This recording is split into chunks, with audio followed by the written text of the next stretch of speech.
In the spring of 1943, a fisherman off the coast of Spain spotted something drifting in the water. A British officer, dead, with a briefcase still chained to his wrist. Inside that briefcase were documents that should never have been there. Official papers, stamped, signed, detailed. They described an Allied invasion of Europe, but not the invasion everyone expected. To understand why those documents mattered, we need to step back. By early 1943, the Allies had driven Axis forces out of North Africa, and now Europe lay ahead. The question was no longer if an invasion would come, but where. Across the Mediterranean, every coastline looked like a target. Italy, Greece, the Balkans. But one place stood out above all others: Sicily, a massive island guarding the entrance to mainland Italy, controlling vital sea routes, and opening the door to Rome itself. Because Sicily was so obvious, Germany expected it. Hitler reinforced the island heavily. Coastal guns, minefields, elite divisions waiting for the landing. If the Allies attacked Sicily directly, the invasion could collapse before it began. As Winston Churchill admitted, everyone but a fool would know Sicily is the objective. So British intelligence faced a grim truth. They could not hide the invasion, but perhaps they could redirect it. Inside a quiet office of Britain's Naval Intelligence Division, two men considered an idea that sounded absurd, even dangerous: Ewan Montagu and Charles Cholmondeley. Their question was simple: how do you convince the enemy of something that isn't true without ever telling them directly?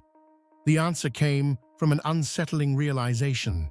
The Germans trusted documents recovered from the dead. So what if those documents were meant to be found? What if the invasion plans came not from a spy, but from a corpse? To sell the lie, they needed a body, not a soldier killed in battle, not a murdered agent, someone who could plausibly die at sea. They found him in London.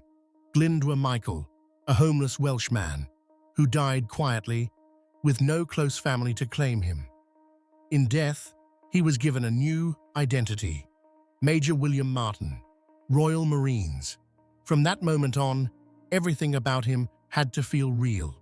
Major Martin needed more than a uniform. He needed a life. So British intelligence built one, piece by piece. Letters from a fiancée named Pam, a photograph tucked into his wallet, a bill for a ring, receipts, personal notes. Even the smallest details mattered, because real people carry clutter and fake people don't. If the Germans searched his body, and they would, they had to believe he lived. Chained to Major Martin's wrist was a rigid, rectangular military briefcase.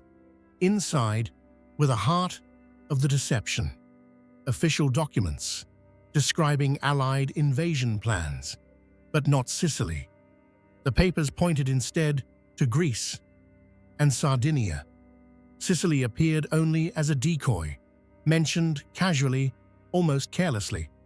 The language was relaxed, confident, unguarded, exactly how real officers would write.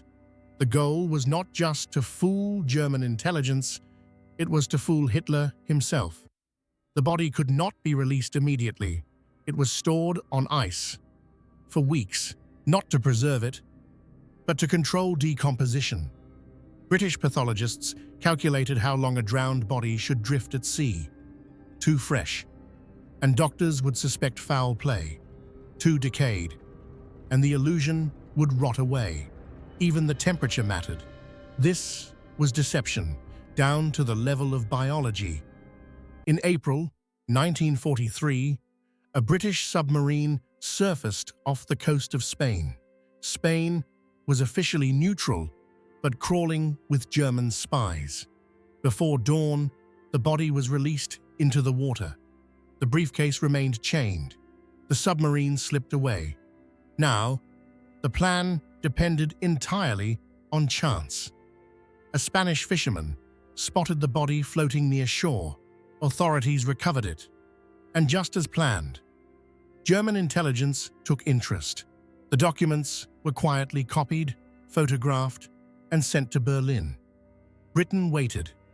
In Germany, analysts examined the papers. They matched Allied behavior. They fit German assumptions. They felt authentic. Hitler believed them.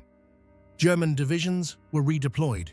Troops, aircraft, and defenses shifted away from Sicily, toward Greece, toward Sardinia. Entire armies moved because of a lie. On July 10th, 1943, the Allies launched Operation Husky, the invasion of Sicily. German defenses were thin. Resistance was far weaker than expected. Within weeks, Sicily fell. The deception had worked.